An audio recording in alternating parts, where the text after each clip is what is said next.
Hey, welcome to Patterns and Profits. I'm Tom Gentile, resident pattern trader. If you've ever felt trapped by the emotional roller coaster of news, opinions, and meme-driven hype, well, you're not alone. Here, we focus on patterns, not panic, on profits, not predictions, and based on a proven, repeatable approach that cuts through the noise and helps you trade with confidence. If you want my videos, education, and special reports the moment they're hot off the press, well, then sign up for my newsletter. It's absolutely free. Welcome aboard, and let's get started.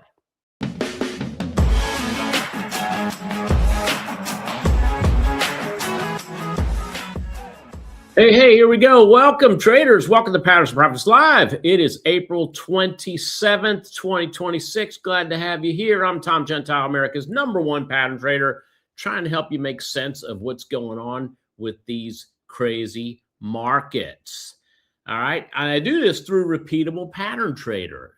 And so comments, questions, etc., put them in the screen, put them on board. I will be sharing those and also answering your questions as we go through the program today. Also, help me help you find other pattern traders by sharing this video, subscribing to the channel, and of course, remember, this is important. This is not investment advice. Past performance is not indicative of future results. All right.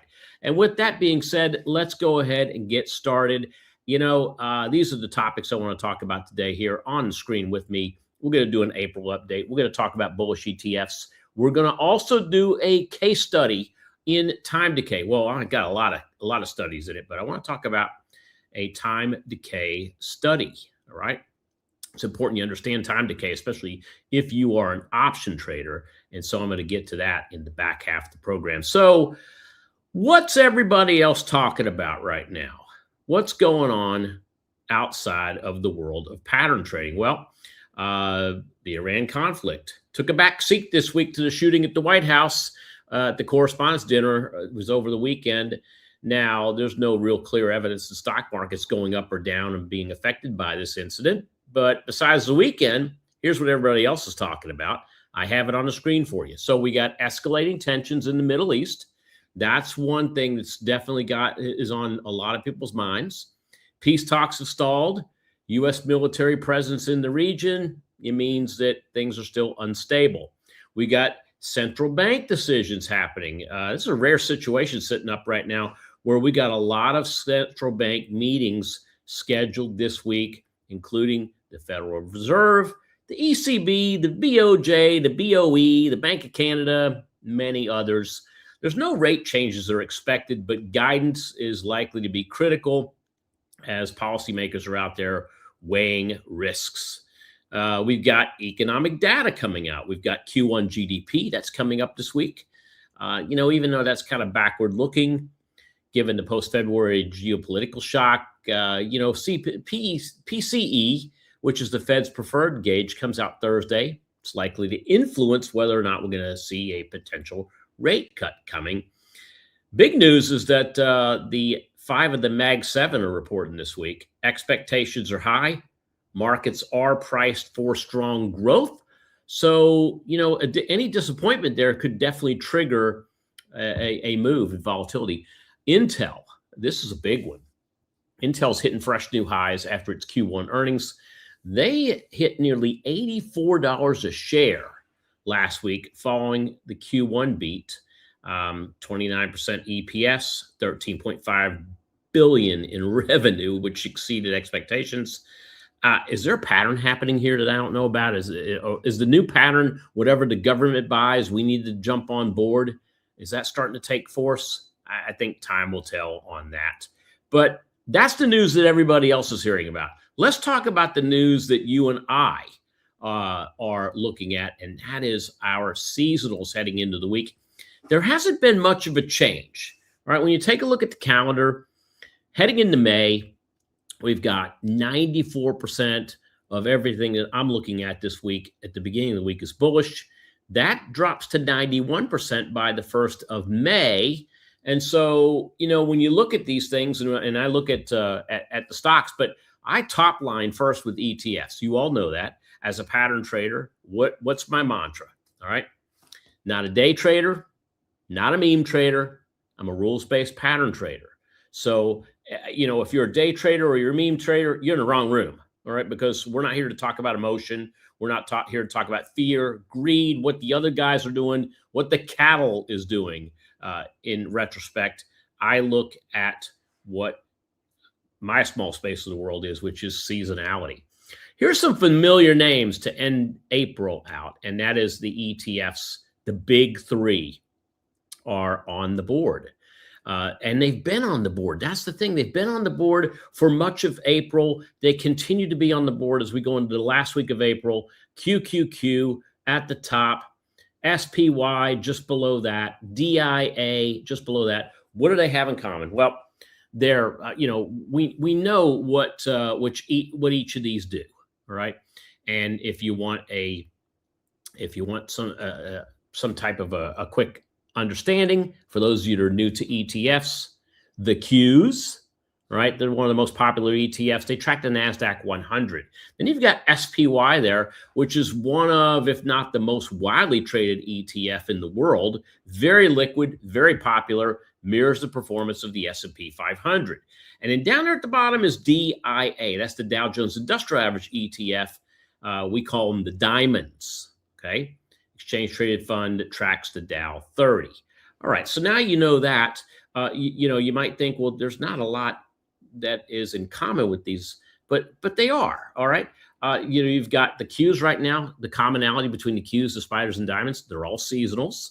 They all are having just repeatable starting patterns. And with the Qs, I've exited my Q trade. In fact, last week we talked about this, that I got out of the first half.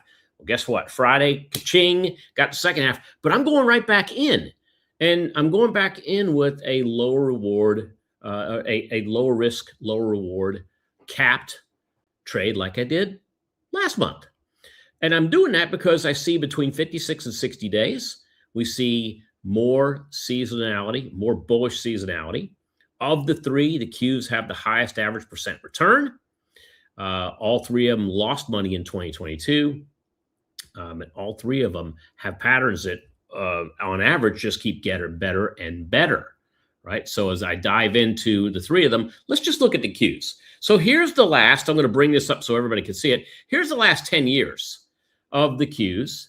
And again, there's no guarantee this is going to continue to go forward. I'm looking at backward data, but I'm looking at seasonality, things that happen over and over again during a certain time frame. And so the time frame we're looking at is summers, right? Late spring, early summer. And so for the last 10 years, 9 out of the last 10 years, the QQQ has gone up between now and mid-July. And of those 9 years, I see 1, 2, 3, 4, 5 of those 10 years. 5 of those last 10 years, we've seen double-digit moves between now and mid-July. 1 year, we saw a double-digit drawdown, and that was 2022, when the Qs lost 10.87%. But 9 of the last 10 years, we're seeing it move higher. Great. Let's take a look at where we are coming into today. So this is a chart of the Qs.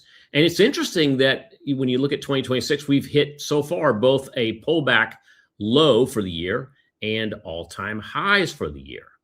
That green square you see in the upper right-hand corner, right? The green square in the upper right-hand corner is the price and time projection. We're looking at our seasonal time in mid-July. We're looking at a price target. Now, I came up with the price target by taking the average return, right, of what's happened in all 10 of the last 10 years, winners and losers included. And I added in that percentage to today's price, which puts us somewhere around 725, right? So can we go to 725 in mid-July? I believe we could. What do you think? Like to know your comments. So post them and tell me what you think about the Qs. Good, bad, or indifferent. Happy to hear from you. So the other piece that I wanted to show you is that if you take a look in the upper left-hand corner, you can see I put all of the seasonality aspects there. But that's the QQQ. And it's very similar when we look at When we look at the SPY, it's also very similar when we look at the DIA. But let's talk about Intel for a moment. All right, so Intel has been the talk of the town. And Intel is a stock that last year, right? Not even a year ago, we were sitting just below 20. And this stock has gone from 20 to 80. It has multiplied itself 4 times from 20 to 80. Buying the stock at 20 and watching it at 80 is a 300% move on INTC. Is this too much too fast? That's the question that the family is asking around the dinner table this weekend, especially with what's just happened in the month of April, where we've gone from, coming out of a month ago, we were trading at 40. This thing has doubled in the last month from the end of March to the end of April. Absolutely insane how fast this has gone. Is it now in the retail traders' hands? Is it too much too fast? I want to show you one more chart to make you think about this. This is a price to earnings ratio, forward earnings ratio daily. Now, if you look back, and this goes all the way back to 2000, you can see this was hovering around just above 10 coming into 2000, went as high as 60, and that was around 2002. The lows we saw were in 2012, and guess what else? Down there at around 2022, 2023, when we were back down with a PE ratio of around 10. Look what's happened this year. This year, we've gone from a PE of 20 to a high of 100x, which is, this thing is acting like an AI stock right now. So that's an interesting one, too. Do you own Intel? Right? Do you have some intel on Intel? Love to hear your comments on this one for sure. But I believe what we've seen is we've seen a changeover happening from institutions who've owned it at 20, 30, 40 to now retail traders who are hearing about it and feel like they just have to get into this thing. So, when I look at this, I see a couple things. Number one, if I'm going to replay anything, like I said last week, if I'm looking to replay anything, it's seasonally. That's a seasonal buy or even a seasonal sell. I like to go into and look at ETFs, right? That's the 40,000 foot view. You've got diversification there. You've also got a diversification of risk as well, okay? QQQ just ended one pattern. I talked about that. And it looks to be beginning another one. And then finally, what about my watch list? What about getting out of the ETFs? What do I look at? What goes into my money calendar? Well, if you were with me, I believe it was sometime earlier in the month, I showed everyone how to get my watch list. And you know what I want to do? I want to do a repeat of that. For those of you that missed it, if you want to know how I got my watch list, how you could get my watch list, get your phone ready, get ready to take a snapshot, because I'm going to give you a QR code where you can go in, and I have a neat little tool that I'm offering absolutely free on how you can get my watch list and be able to actually move it back and forth and hone in on particular stocks. Take a look at this.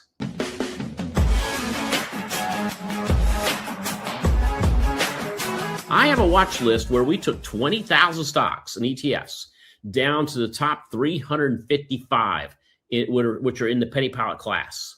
It cuts out 99% of your watch list, and those of you that are option traders, that takes away about 90% of the optional stocks out there that I don't want to look at, because it just simply, you ever been involved in you see a stock that you are doing a pattern on, you're saying, oh, that stock's going to go, I see that stock going up, and it actually goes higher, but the option trade you took went against you. One of the reasons it could have gone against you is because it had too much slippage. It had, between the bid and the ask were too wide. So when you got in a bad price, you got out of the bad price, you're like, what just happened? The stock went up and my option trade went down. Let's cut out those candidates that just simply are not tradable. And then we can take further cuts and they can be used by sector analysis. So I have something called Get My Watch List. You scan that QR code, all right? Put your phone up and scan that QR code right now. Or if you, let me put the link out there for everybody, because maybe some of you are like me and you're on a desktop. So I'm going to put that link right out here for everybody to get. There it is.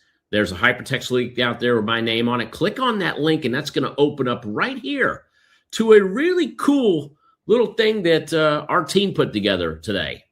And that's my 2026 Money Counter Watch List. So it's a curated list of stocks and ETFs that I have. On that list are 354 names now. 298 of them are stocks and 56 of them are ETFs. And what's really cool is that when you come down, you could put a ticker in and you can see if that ticker is in the watch list. Or you could also filter by names, stocks only or ETF funds. Or you could also filter by letters. Just find that stock that, maybe you don't know the stock name, or you know the company name. You say to yourself, wow, what's that company name for Tapestry? You click on T and it'll filter in all the T's below. And all below are all the targets, all those particular stocks. And then, of course, you could sort by ticker symbol as well. So this is a really neat way to get all of the optionable stocks that are on my list. You see them all right there? How cool is that? All right. The other thing you can do is, if you're really good with cutting and pasting, you can basically take this whole list and then just cut it and paste it into an Excel spreadsheet so that you can look at it on a spreadsheet instead. Right. But this is something I wanted to give away to you guys, of something that we decided to do on the fly today before we went live. Is I thought, wow, I wonder if I could take my watch list and put it into a little section where you can go through and you can, funnel this thing. You can say, hey, check out just the ETFs. All right. It's right there too. It's in the chat. Just click on the chat box. You can open up this Money Counter watch list just like I'm using, and you can see all the ETFs only. You can look at stocks only. You have a number of different ways that you can play around with this list. All right.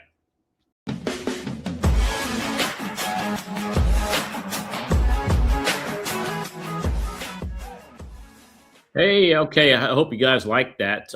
Before I move into my lesson on time, maybe some of you have seen the email that's been going out over the last couple of days.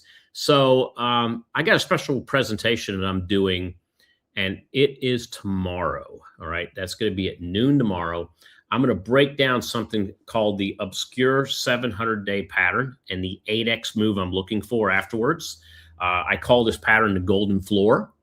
I think there's going to be a key inflection point in this space. The sectors are going to impact the most, the three strategies I'm using to approach the setup, specific names I'm watching, and more. So if you want to be a part of that, if you haven't caught the email, if you're hearing about this for the very first time, then if you want to be a part of it, I'm going to share that link with you right now. It is in the description as we speak. And I'm putting in here Tuesday webinar. This is not a live stream. You have to sign up for this. This is not something you're going to be able to find on YouTube live. This is going to be by invitation only.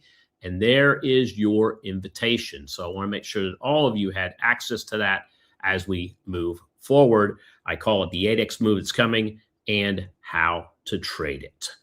All right. So let's talk about time in something I call understanding and offsetting risk. All right. So this is really geared to those of you that are option traders. So if you're an option trader, then you understand there are more than just one risk in the market. You understand that you could buy an option and that the stock could actually move in your direction and you could still lose money. That's a certain type of risk.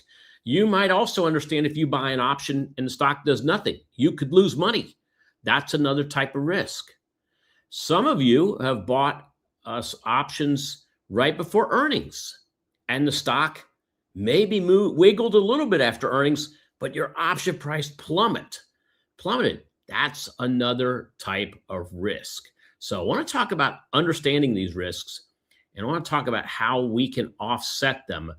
Really important on how we can offset these, and more importantly, how we went 14-3 so far for the month of April, doing just this, doing what you see here, understanding and offsetting risk. And so I want to talk about that with you for our time together. So let's talk about the types of risk that you have as an option trader. Very first type of risk is what I like to call delta risk, right? Delta risk is also called, I call it price risk. And that's where if you have an option, let's call that an at-the-money option. Your delta risk with an at-the-money option means that at that moment in time, with time left, you've got, if the stock moves, for instance, $1, you have about a half a point move up or down. All right, that's called a 50 delta. That delta can get as high as 100. It can get as low as 0. That's basically price. Depending on the amount of time you have to expiration, that delta moves slower. That's actually what's called the gamma of the option move. But in the money options do get closer to 100. As you go out of the money, then they get closer to 0. That's called delta or price risk. Okay. Number 2 is time risk. One that I think a lot of us, well, we got to figure that one out as experience becomes most of the point for time risk. Time risk works like this. The bell curve you see as an option buyer goes lower. The most time that you can reduce in theta is at the money. That's because the option has the most time premium at the money, at the strike price. Therefore, it has the most to lose. As we go in or out of the money, that theta will drop. Next, you have what's called vega risk, volatility risk. Volatility risk is basically the nervousness, the angst of the option itself. And so volatility risk is at its highest when we're at the money, and it peels off when we go in the money, because then we're really focused on price risk. Or if it goes deep out of the money, we really have reduced most of the risk in the volatility vega Greek itself. So let's talk about how to negate some of these with out of the money options. First, delta risk, which is also called directional risk. How much does it have at the underlying that moment? If you buy out of the money options, it reduces the amount of delta risk you have in a position, because a cheap out of the money option can only get that much cheaper, but it has the ability to get much more expensive. The problem is that you really get what you pay for when it comes to options, whether they're in or out of the money. I'm more of a quality buyer. I like buying options that are more in the money, but buying out of the money options does reduce the probability of it being profitable over time. That's when you're trying to negate delta risk. What about theta risk? Well, negating theta risk means buying more in the money, all right? Replacing your extrinsic value with real intrinsic value. Out of the money and at the money options, they have a smaller delta risk, but they have 100% time risk. So one way as an option buyer that we can negate theta risk is simply go into money. If you go into money, you're actually really are doing the thing that we all learn about options first, which is, a lot of people look at options, they go, oh, it's just like a stock, but only cheaper. No, but if you buy an in the money call option, it really is like a stock, but cheaper, just not as cheap as the at the money or out of the money options. So one way of negating theta risk, buy in the money, but it does increase your delta or your price risk. Now, what about vega? We can negate vega risk buying options that have high premiums with high vega risk. Now, if you buy options with low time premiums, you can apply lower IV. It doesn't mean you don't have risk, you just have less. So you may have heard me before talk about, I like to look at the red line. I like to look at the volatility curve over time, the implied volatility chart, and I like to buy on the upswing. That way, I'm not losing as much theta decay because it's being replaced by nervousness. But again, any kind of vega buying, any kind of IV buying that you're doing does involve time risk. So what's the way? What's the way that we can really negate these risks? Why not neutralize your Greeks with what I call balanced option selling? Okay. Balanced option selling looks like this. This is what I don't want to get too mathematical with everybody here, but this is what's called a normal distribution curve.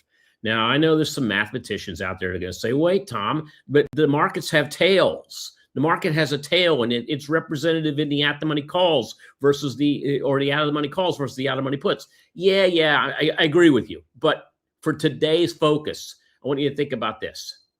If you look at this curve, all right, and put yourself in today, put yourself at today, and what is today? Today is right in the middle of the curve, right? That's where the at-the-money option premium is. If you were to go to the right side of the curve, let's call that above the premium. If you go to the left side of the curve, that's below the premium. So as we go outside of that curve, one way or another, what happens to volatility? What happens to, more importantly, what happens to probability? Probability drops. If we're above the strike price or below the strike price, volatility will drop on either side.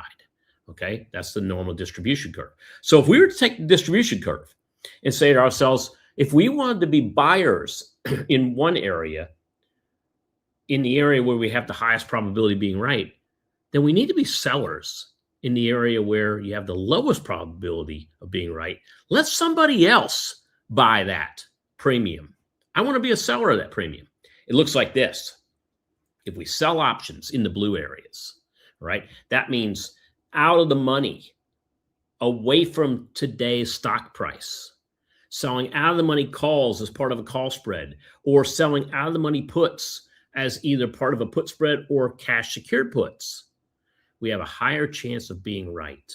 And we can balance our buys and we can balance our sells. And I'm taking a new look at this when we look at the option Greeks, because the option Greeks and implied volatility tell us that we're better off buying when IV is low, selling when IV is high. But when IV is neither low nor high, we either do both or we sit on the sell side and collect premium.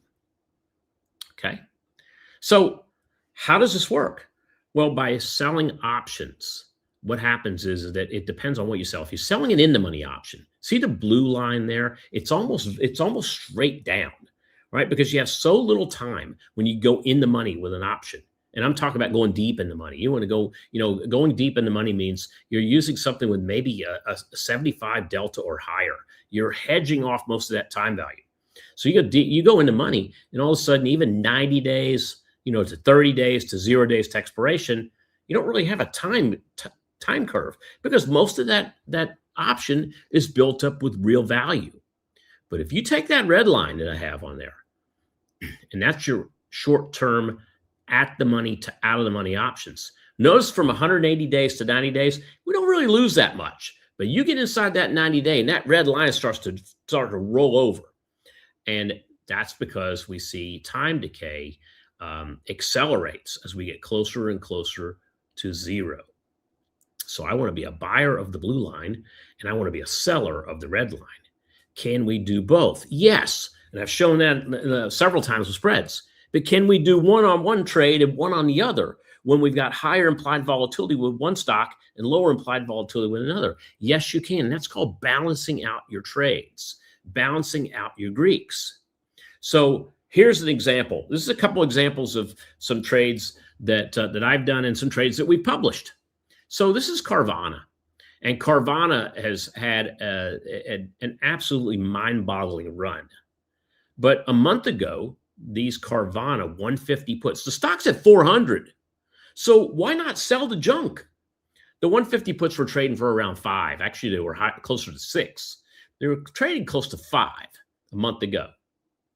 Today, those same 150 puts are now trading for 59 cents. These are the May options.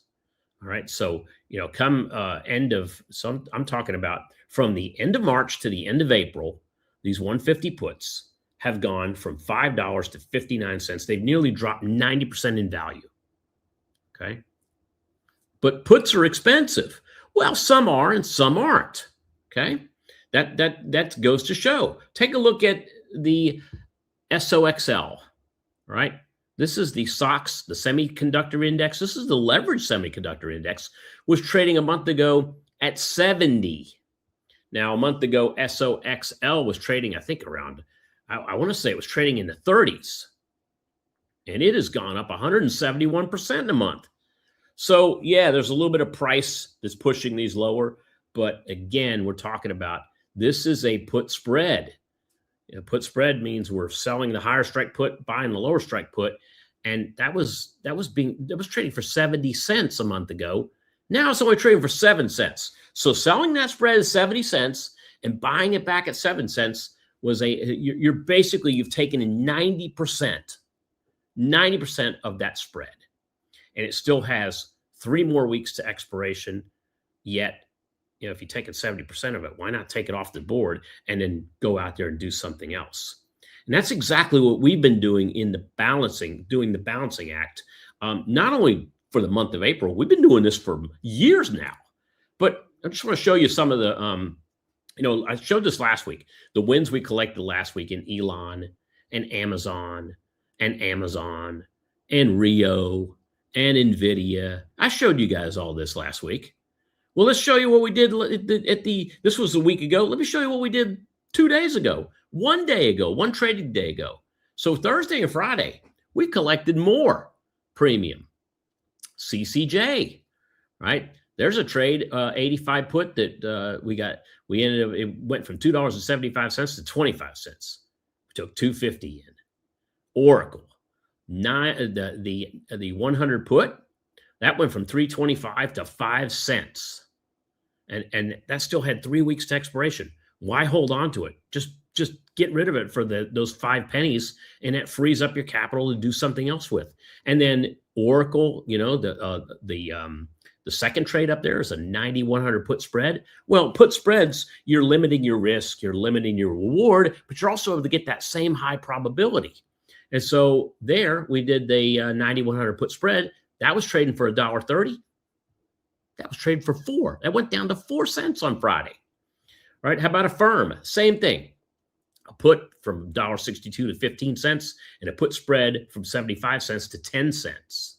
So taking, anywhere from about 85 to 90% of the maximum amount we could take in. And there's that SOX or that SOXL trade down there at the bottom. Took those off last week as well. Right. So I share this with you because I want to do a couple of things. Number one, I wanted to tell you that you can do the balancing act. All right. Take the balancing act and put it to work for yourself. All right. Put the balancing act to work for you. And I'm not saying you do it all. You just, you take your entire portfolio and make it sell, sell, sell. No, balance it with some of the buy. Because that way, what you're doing is you're hedging off your delta risk on the sell side with delta risk on the buy side. You're definitely hedging off your theta risk, right? Because if you're buying options on one side, you got negative theta. Sell options with another trade, you got positive theta, and those will balance themselves out. And of course, you're also balancing out volatility. And if you want a way to do that and a way to follow me, well, I'm going to show you exactly how you can do that with a special offer for the entire live community that's watching me today. So I've got something that will allow you to get every single trade that my team and I publish. All right. There are 4 separate publications that we do, real-time alert services. One is Stock Cycle Trader. All right. Many of you are involved in Stock Cycle Trader. It's kind of a big picture side of what I do. We do now 5 patterns every single week, up to 5 patterns a week with Stock Cycle Trader using the money calendar and using seasonal pattern recognition. Now, for those of you that are option traders, we take it one step further with an annual access to Money Calendar Pro. And that's literally taking the same thing we do with Stock Cycle Trader, but also putting together what I call my trade of the week in terms of seasonal analysis when it comes to options.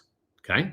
Next, I have Cash Flow Trader. Cash Flow Trader is my sell, is what I do on the sell side, right? Better than 90% win rate in the last 5 years. We went 100. We batted 1,000 in 2020. We also did it in 2025. but I look for that 90% or better. So I'm merging seasonal analysis with statistical volatility, right? So that's cash flow spread. And we're doing double cash flow spread trades now, because for every put sell I look for, I also look for the alternative put credit spread trade for those of you that are looking for something to do in high probability, but with less capital outlay. And then finally, started doing this recently, cryptos and commodities, where we focus on just that: Bitcoin, gold, oil, silver, and stocks and options in these areas. And what we do is we basically run the gamut on those. Calls, call spreads, puts, put spreads. We'll do cash secured puts. We do out of the money put spreads.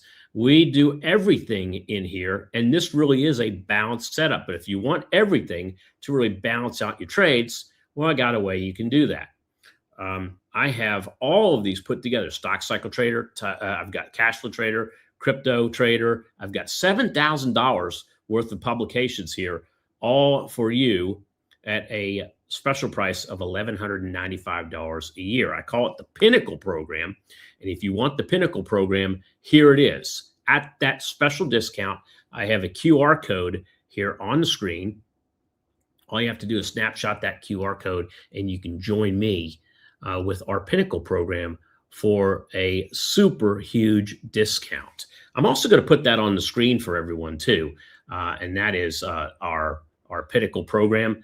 And let me put that in the comment section too. So you should see a link here to type in Pinnacle. And here it is. And that is now available for those of you that are watching the program. Reach your peak of trading potential for 2026. All right, looking at the comments section here real quick and seeing what's going on. Guys, I'm so happy that you could all join me today. I see some of you guys saying QQQ is as flat as a pancake today. It is, but remember, here we go. I'm going to say it. I've said it before. I'm going to say it again. I'm not a day trader. I'm not a meme trader. I'm a rules-based pattern trader, and my sandbox is in the 30 to 60-day area, not the 1-day area. So keep that in mind. All right. So, here's an interesting comment too. Is it disconcerting when everyone's on the same side of the boat? If you're a contrarian trader, I'm not gonna argue with you on that. But you know where everybody is right now? Everybody is in the area that when you look at everybody, there are pockets. There are pockets of the market where there's true negative sentiment, and then there's pockets of the market where there's true positive sentiment. Right now, and sentiment for Intel is that everybody is definitely on the same side of that boat. And I don't know if I want to go in and start buying in shares of Intel at new, I think, all-time highs. I can't remember when it was at this high before. But then there are other areas where, and I'm going to be talking about this tomorrow. There's an area in the market that no one's talking about that I think is going to be, let's call it the next Intel type move. I'm going to be talking about that again tomorrow at 12 o'clock for those of you that want to join me. And so that's something to be aware of as well. Now, here you go. I'm in Intel in 98, out in 2014, not going back. Current euphoria notwithstanding. I agree with you, Matt. Definitely an area that I'm going to be staying out of as we move forward. And here we go. Look at this. Tom did well on all of those trades. So Ralph obviously knows what I'm talking about. And if you want to be like Ralph and join us in the Pinnacle Program, guys, I've got Pinnacle Program there. It is a fantastic product. Get every single one of my alerts my team and I put out. Again, we're not throwing darts at a wall here. We have a systematic way of picking these, of trading these. I like to say that we get into everything, but we don't. Sometimes we're picky. Sometimes we put something on, we just don't get filled because I'm not willing to buy at the market. Imagine going into a restaurant, and I go into several of them, and I see I open the menu and I see market price, and I laugh because the family knows this. I don't buy anything at the market. All right. I'm always bidding on something. I'm always putting my limit order in. And I laugh because I do the same thing with my trades that I do at the restaurant. It better have a price on it. If it says market price, I'm skipping it. So in that case, we do have a lot of alerts that go out that are tradable at those levels, even some that below that. I mean, with some of the stuff we've done, we have drawdowns that happen, right? A lot of them, you see a little bit of slippage, single drawdowns, 4 or 5%, but sometimes they can go further than that. All right. But, keep in mind, that's the things that we look at. And these are the things that we do. We spot that opportunity. And then what I do is I go in and I vet that trade. I vet that trade by looking at what I believe is the correct option play based on exactly what we just talked about. All right. Exactly what we just talked about. And then, finally we'll plan, we'll execute, and we'll manage that trade. All right. And if you're one of our partners, you're already getting this as part of the partner program that we did at the beginning of the year. So keep that in mind. Another comment on Intel. It's right back where it was in the 2000s. Chris, you are absolutely right. I remember when it was absolutely euphoric back then, because if I remember, they weren't the only chip maker, but they were the only one that people were talking about back in the early 2000s. And then finally, I'm going to end it with this. Nice job, Ralph. Our support's out there commenting to you as well. So once again, guys, if you are interested in joining us, I've got a founder's price for you that you can take advantage of. Link is in the description. That is it for me for today. Thanks for joining me, everyone. Hope you had a great session with us. Next week, join me next week, because guess what? It's May, and I'm going to talk about sell in May or go away, or buy in May and make money today. And I've got something else I want to share with you too that's going to be exciting. I got something coming back. A lot of you are going to be really happy to see this, but you're going to have to join me next week in order to see exactly what is coming back. Thanks for joining me, guys. Have a great time for the rest of this week. Again, spot opportunity. All right. Don't spot the noise. Don't trade on the noise. Trade on the opportunity, and we'll see you tomorrow. I'll be back tomorrow. Any of you want to join me tomorrow, and you'll see exactly what I'm doing with this obscure pattern. What am I talking about? Join me tomorrow. Find all out about it then. All right. Thanks, everyone. See you then. Bye now.